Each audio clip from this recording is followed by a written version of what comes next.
Well, good evening, everyone. It's been a while since we have caught up. Uh, the podcast pretty much became a snooze fest in line with how the racing scenarios were for the past few races.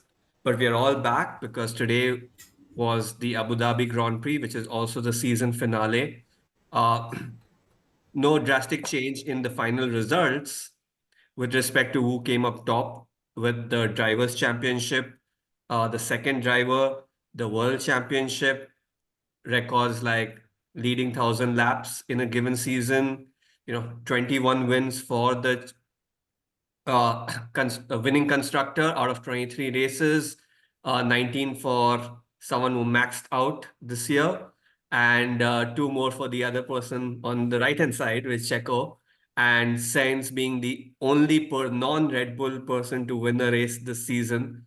It's been a season of domination for one particular group, but there've been a lot more interesting nuances that played out for all the other constructors, a nail-biting finish to deciding who's going to be the second or third in the Constructors' Championship, and a really cool mix-up for at least the fourth place in the Drivers' Championship, even though the first three were sealed. Let's hear what our panelists have to say about all of this as the season ends this year for 2023, and here are their thoughts. So we do have, quick hi to Vignesh, Naren, Prashanth, Sathya, and Prathik. You can see their colors that they're supporting as their backgrounds. And you might have a question mark about Vignesh, but we'll have him answer that one. So first up, a season of domination by one particular constructor, and more specifically a driver who probably took in a lot more of the burden of the points that show in the final results. But a decent finish off for the second person there also, even though there were question marks through the season. We'll probably start off with Satya. What are your thoughts on Red Bull and 2023? See, as much as I support Mercedes, you can't deny the fact that this was a dominant season. The RB16 is without doubt the most dominant car that has ever existed in Formula One. The amount of the different types of records that were broken, like you said, 1,000 miles, the most number of wins in a season, the consecutive number of wins in a season, all of those records have been broken, and I am pretty sure that they might not get broken for a very long time. The season for the winner, like what, around 10 races back, it was decided. 10 races back, it was already decided. So after a point, it was just a snooze because Max just kept winning. Now, granted, he was dominant. You can't deny that. But the fact is, if the other teams do not catch up in the next season, it is going to be a very boring F1 season in 2024. After because the whole race, what happens? I mean, Max, he leads the first lap, then he just goes off into the distance somewhere 13 to 20 to 25 second gap, and then even the cameramen don't show him anymore. Cameraman is like, yeah, we show him in the first two laps, we'll show him in the last lap. After that, it's just everyone else in the middle. But the season wise, can't deny he was at his best this entire season. The car was perfect, he was perfect, the team was perfect. They didn't have to take a single additional engine, electronics. He was just This season was the most perfect Red Bull season that they could have ever had. Hopefully, Even after all that they Mercedes, threw at him, right? Like he's had penalties, he's even had collisions, but the not outcome is still really. the He same. he threw things at others. He threw things at others, but he did not get anything penalized for it. Like, for example, we had him overtaking the pit lane, which was not actually allowed. It was told multiple times do not overtake at the pit lane. He kept doing it multiple times, but he was not penalized. And finally, FIA came out in Abu Dhabi saying don't overtake in the pit lane. But he would overtake in the pit lane, and then he would complain the other cars are blocking him. There is no space to go. Like in Abu Dhabi, he did exactly that, but he didn't get thrown much at. He did throw a lot on others, but he didn't get thrown much at. Like, for example, He blocked Yuki Tsunoda. I forgot the race, but he blocked Yuki Tsunoda, but he was never penalized because apparently the race director did not mention it that just in that one during that one race. So let's not go there. That will leave to Vignesh to handle all the FIA goof ups. But a dominant season by Max. If Ferrari and Mercedes and McLaren now don't get their heads together and develop a better car, this might continue for at least one more season. I mean, just the optimism there would be when you look at the first half of the season and you look at the second half of the season. McLaren, Mercedes, and Ferrari did get in closer. I won't say they sort of overtook or challenged Max to the extent, but they did get closer. So that is signs of optimism. But I'll move over to Naren to hear But his thoughts 25 about from season 25 seconds they 2023. came down to 13 seconds. There is still That's a big 13 difference seconds. still. That's why I said optimism. But Naren, what are your thoughts on 2023? Okay, we had a few upsets. I'll probably not talk about Red Bull because Sathya has already told a lot. But one thing I actually wanted to additionally add to the team of Red Bull as such is that let's leave Max aside because he has done everything that he can. But let's look at the other driver, Checo Perez. He had a brilliant start of the season. He was actually competing very, very close to Max, so much so that it was like Max, Checo, and they were, it was like taking turns to win the races. And at one point in time, he suddenly started to lose his grip on the car. He was not probably performing as much as he wanted to perform. He was not showing up on the podiums. And if you see, there was very close battle between him and Alonso for the first half of the season, between P2 and P3. And then Aston Martin suddenly went down, and he took that opportunity to gain more podiums. And then it was a fight between Checo and Hamilton for P2 and P3. So considering the fact that Checo Perez was not even consistent, but he came P2, just shows the engineering marvel that Red Bull has created for this season alone. The second thing I wanted to actually tell is that FIA has been very grey with respect to what's been happening right from the start of the season till now.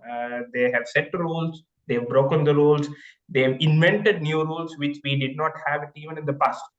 So we probably, in my perspective, FIA has to still document each and every single thing that we need to take into consideration before applying a penalty. Just seeing that this is not happening quite in one race, implementing it as a rule in the next race does not actually work. So that was one. And number three is the rookie Piastri. So I had really mind blown at the way he was performing. He did not even seem to be in pressure. If you see in the championship, he is P9 for a rookie driver to come P9 by scoring 97 points. It's not a small thing in F1, and he did that. So if probably he considers to do the same, we might see McLaren as one of the constructors in the future. So these were some of the brief best highlights of the season. And I think you bring in an interesting point about rookies this year. Obviously, PS3 did great overall, but even the rookies that had like a cameo performance, like Liam, and even though F1 sort of goofed up today in the Drivers' Championship, they added a criminal called Paul De Vries instead of Nick De Vries onto their board, and everyone was wondering who the hell is Paul De Vries. Turns out he's a Dutch criminal. Wikipedia says so. But apart from that, if you ignore that typo, even all the rookies this year have managed to score points. Actually, everyone this season has scored points except De Vries. And obviously the criminal didn't get onto the track. So let's ignore him for a bit. But it's been a great season from that perspective where everyone scored points, including the constructors, hence, which meant that it's been a lot closer if you exclude the first driver in terms of how teams have been managed to, mix things up compared to previous years. But that could also be because this is the first time the cameramen were focusing beyond the first two at everyone else and hence picking the interest of all the fans of what's happening across the entire lane. But, let's hear Ferrari's perspective from Prashanth because they've had a very interesting year full of promises that they couldn't deliver on. Yes, yes, Vivek, absolutely. It's been a year of Thanksgiving from Ferrari, right? We just celebrated last weekend, and I think the motto was very clear. You come up on the pole, but you give the victory to Max or anybody else on a platter. That's been Charles Leclerc's, the whole season in a summary, I would say. I was just reading a few facts. He was the second most consistent driver to be on the pole, of course, Max being number one, and I think no other driver came as close by. But if you look at it, there is not a single conversion of that pole to a race victory, right? Uh, Even in the last 4 to 5 uh, racers, I think Charles got a little bit more consistent to get to the podiums. It was a struggle. So let me break the Ferrari season of 2023 into 3 portions: how they started, how they middle, and how they ended, right? Start was okay, right? Nothing exciting was taking place here and there, scrapped for a podium. Alonso came, big bang. Ferrari was struggling. They had no clue what was happening in. Had a few changes. I think few podiums came in. Big surprise was Sainz winning it. That was, as you said, the only driver, a non-Red Bull driver, to win it. Another interesting fact: the least 3 drivers who won, right, equals to, in any season of Formula One, only 3 drivers winning a 20 plus season, right? I don't know when it was the last, but I read it somewhere like that. And towards the end, Sainz faded and Charles came back. So if you think about it, it was like a cat and mouse game. There was no consistency. I was very happy to see the first 2 laps where Charles gave a slight glimpse of a fight to Max.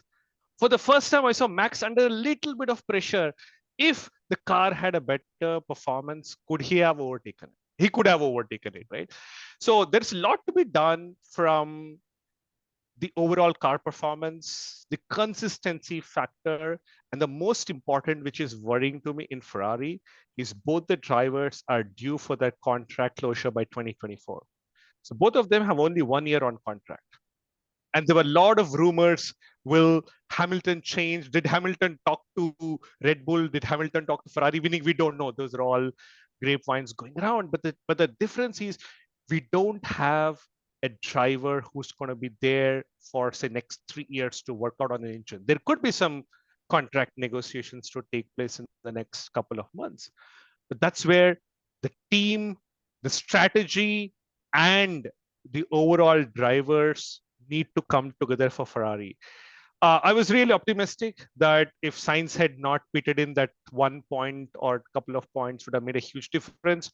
It was a close finish, but all due credit to Mercedes, right? They were across the season, came back so strong after a debacle year last year, right? So if you're a Mercedes fan or a McLaren fan, there's a lot more to be joyful about. For Ferrari, it's a drop from 2 to 3. So I would be going back to the drawing board and reassessing a lot of things to work on. So not a great season overall for Ferrari. Makes sense. I mean, the only plus, I think it's also the stomach for a fight, right? The only time I actually saw Leclerc have a stomach for a fight was maybe the first lap today and the last lap in the previous race where he managed to sneak in for a P2. But that brings us to a great segue that you have brought into is Mercedes, how they've managed to turn around. And from where they started off the year, I think Toto Wolff is probably looking at a big positive on how they've ended. And I'd like to hear from Pratik, what are his thoughts? Yeah. Hey, hi. I mean, although you guys are saying a lot of positive about Mercedes, I see it as compared to Red Bull's points, right? We are still way behind, right? And I don't think next year also we'll be in a place where we can like really fight for being the constructor again, right? Having said that, I'm actually happy about the way at least Hamilton has performed, right? He could have very well ended in P2, right? By the end of the year, he could have stood second, because I know that one race he was disqualified. And even if you factor in one of the other recent races where he very retired, if you add those two, the points between him and Checo are very close, right? They're about 15-20 points differences what it comes to. Despite Perez having a far better car, this also shows that how much effort Hamilton has put in. Also, right, last year we were all questioning a little bit about Hamilton because George Russell was performing a lot better than him. But this year we again clearly see that Hamilton is back, right? And like how all of us have already discussed, if we assume that Max didn't exist this year, right? It was still a lot close race all over the way. They were like even like today, right? There was Sainz was at least before the race ahead of Leclerc, right? Today he didn't perform and Leclerc won. He actually overtook him. Similarly, for the fourth place, there was like two three contenders being just 1 point away from each other. So yeah, I mean, Max made the whole season boring, but if you actually take out Max, I felt the season was still interesting. I was still rooting for at least till the last few races, rooting for Hamilton to end up second. But that didn't happen. And also kudos to McLaren by almost two-third of the season, at least the last half or last one-third, they managed to come back like a bang, right? They were clearly the second best car after Red Bull. Yeah, and also I'd like to point out even Williams, right? Who were, I think, in the last couple of years, the last in the constructor, they are now at least, I guess, seven this year. So that's also a good progress. Yeah. Pratik sounds like Toto Wolff. He's like, we're playing for first place. Everything else is as good as nothing. So Yeah. second or 10th doesn't matter. It's not It first. doesn't matter. No, second matters, but when you see the gap between them and right, Red Bull, it feels like I mean, 400 points difference is like a huge, right? Yeah, if you add them and Ferrari, still Doesn't come close. uh, yeah, yeah, Red Bull is higher. I think So Ferrari, Mercedes, and McLaren should do a joint effort for next year just to beat Red Bull. Create a new team. Call some crazy name and put all six drivers into it with a complete combined technology of all the three companies and see if we can beat it. And if they lose, then we got to give it to Red Bull. Red Bull's going to say you put all six cars, add up their points also, and then still try to beat us. True. See, that's a funny thing, right? It is literally a drinks company that is beating constructors, Yeah. Car companies. car companies. Yeah.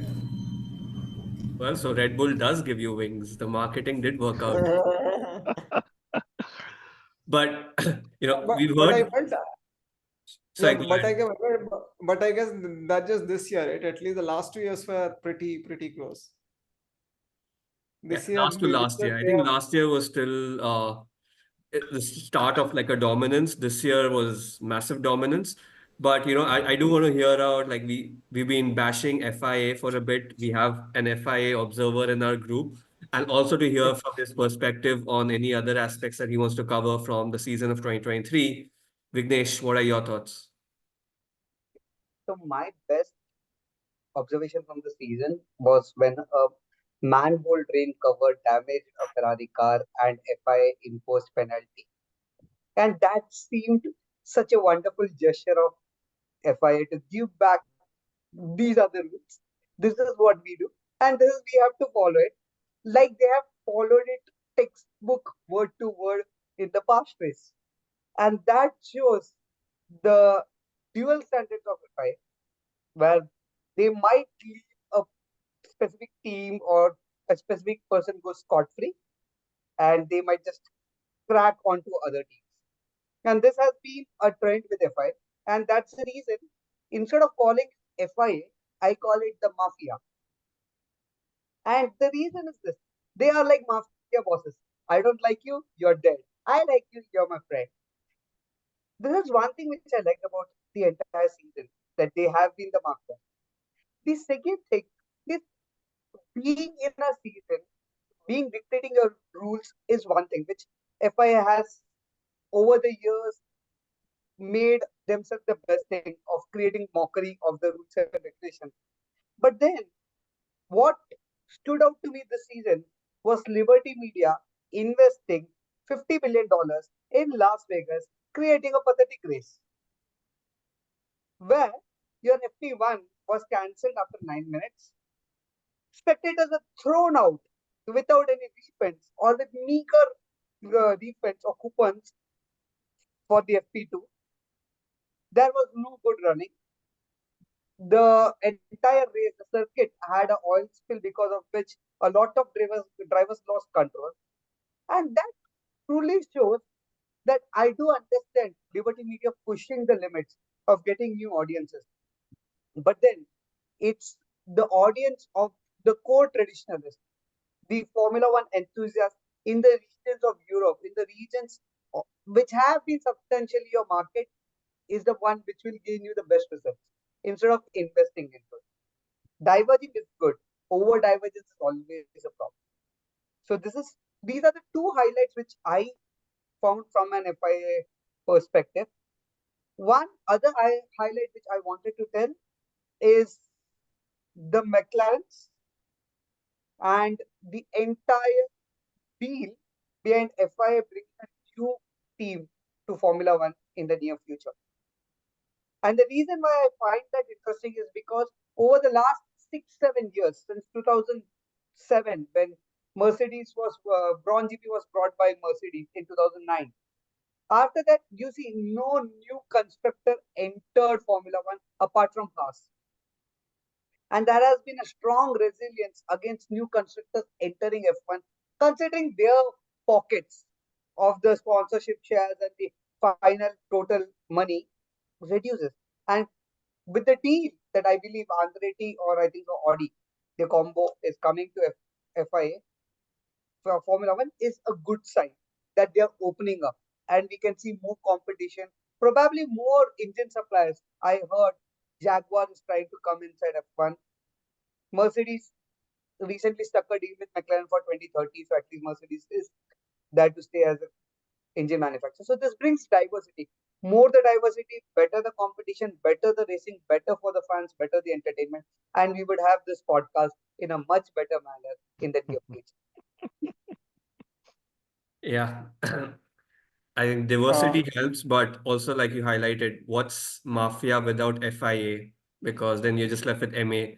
So from that perspective, they are hand in hand with what is expected there. And Pratik, you wanted to say something? Yeah, one small clarification. I guess we have had some teams since 2008 who have been part of F1, right? Like we had Lotus and there was also one from Virgin, but I guess they all felt that, hey, we are not good enough, so they all dropped out. No, the problem was it is becoming more expensive to be in F1 now, and Yeah. which they are not able to. There were so many other teams, Cotsworth, Lotus, Right. even Haas at one point was about to pull out, but they got new funding, which is why they are still staying. Otherwise, they would have pulled out. But I do agree with one thing that Vignesh mentioned, which is the fact that instead of creating new boring tracks, there are existing tracks that they can make use of. Even if they want to have new races in US, first and foremost, 3 races in US is too much. You can have maximum up to two. 3 races in US, I feel, is just too much. But even if you want, there are existing tracks that they can make use of. It's not like US lacks racing tracks. Instead of because the whole Las Vegas track, it was a pain to the people who are living there. That is not helping anyone. That is not helping the residents actually like Formula One. That is just making them dislike Formula One because of the simple fact that they are creating a havoc with their life. For 6 months, all these people had to struggle. Use existing tracks. South Africa has an amazing track which everyone keeps clamoring for, but FI is like, nope, they don't pay us enough money. I mean, that's one aspect, but then you also have to look at the audience turnout for the races. It's been an all-time high. So if FI But is they're going throwing ching, audience ching, out who ching are on their coming for revenues at the FP2. short term, I think they've got it right. But as an F1 fan, you're right. Like this might work out for 1 year, 2 years, but then there's going to be this slow bore creep as audiences then move out to the next big thing. And Netflix just needs to find another sport and do a documentary series on that. And the Netflix effect will have everyone move away from F1 to something else. So, and you'll also lose all the true blue fans who've been around for long enough because you've gone for the short term money, this thing. But that said, you know, each one of you has a track in mind that you'd love to see back on the circuit calendar. So let's do a quick round before we wrap up from each one of you. Is that one track that you'd love to see back on the calendar, and repeats are allowed? So let's start off with you, Naren. I've already mentioned the group chat that we need the boot circuit back. It is actually a very, very fast circuit, and it would be good to have it back. And since I am actually residing in the very coldest part of Europe, I probably am a little selfish to bring back the Finnish Grand Prix. So these were the two in my mind, and yeah, I leave it open to all the others. Yeah. Prashanth, how about you?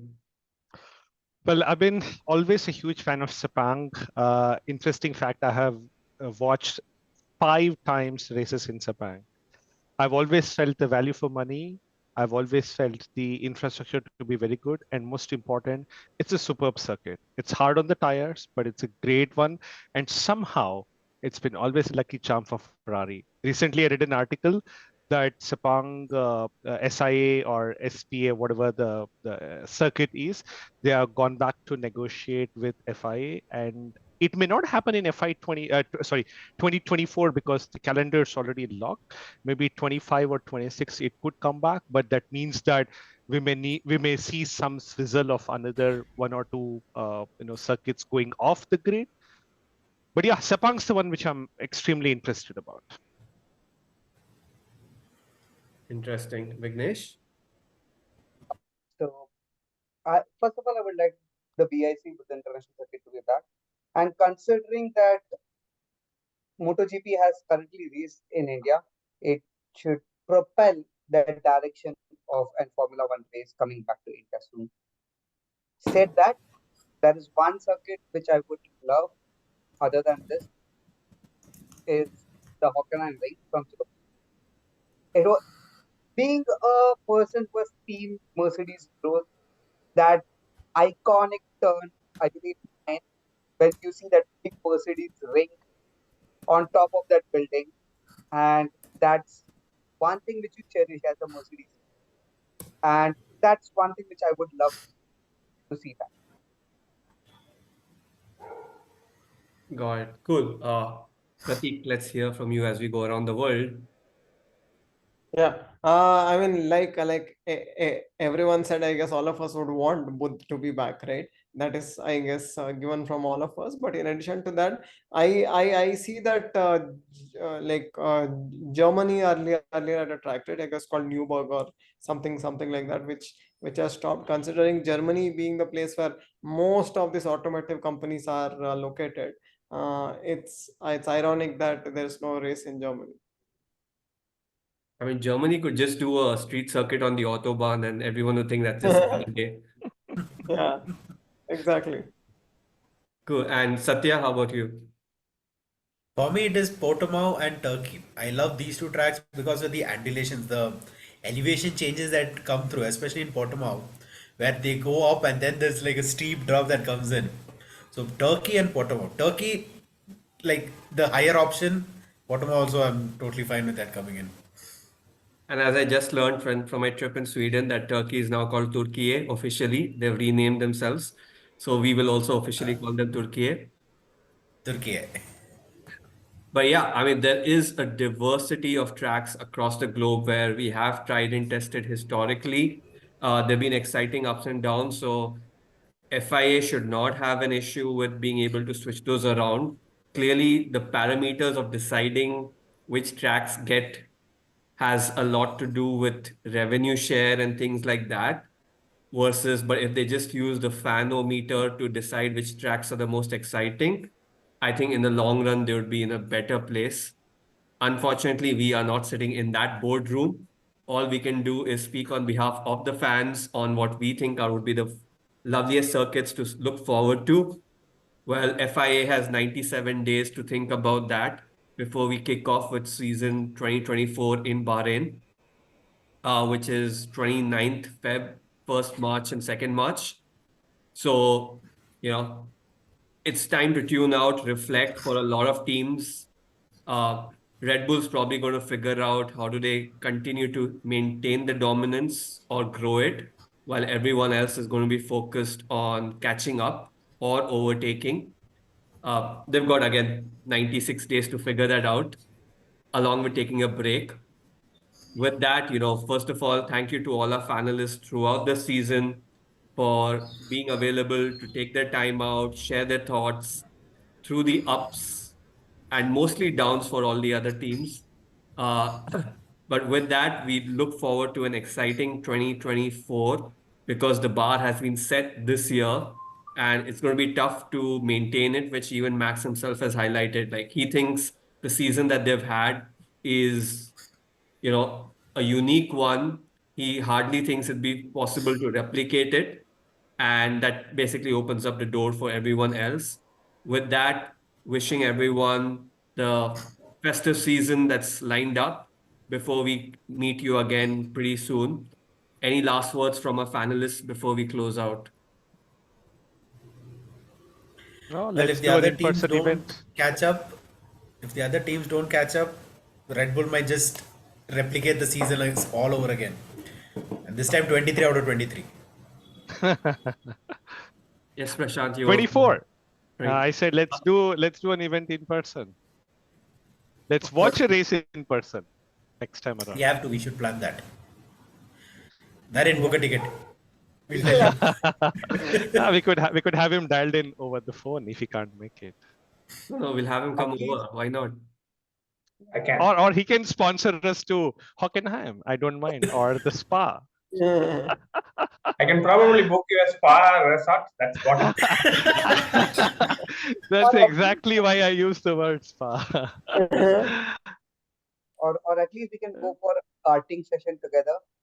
Yeah. Bangalore. Yeah. With Let's plan that out. Yeah. For our viewers who are listening in, you've been part of this family as you've been listening in, hearing us out. Feel free to drop in your comments, share, subscribe, like this podcast that you have. This is part of the Toast Network. We have our cricketing counterparts and the tennis counterparts. So do clue into those channels too. And looking forward to hear from all of you pretty soon.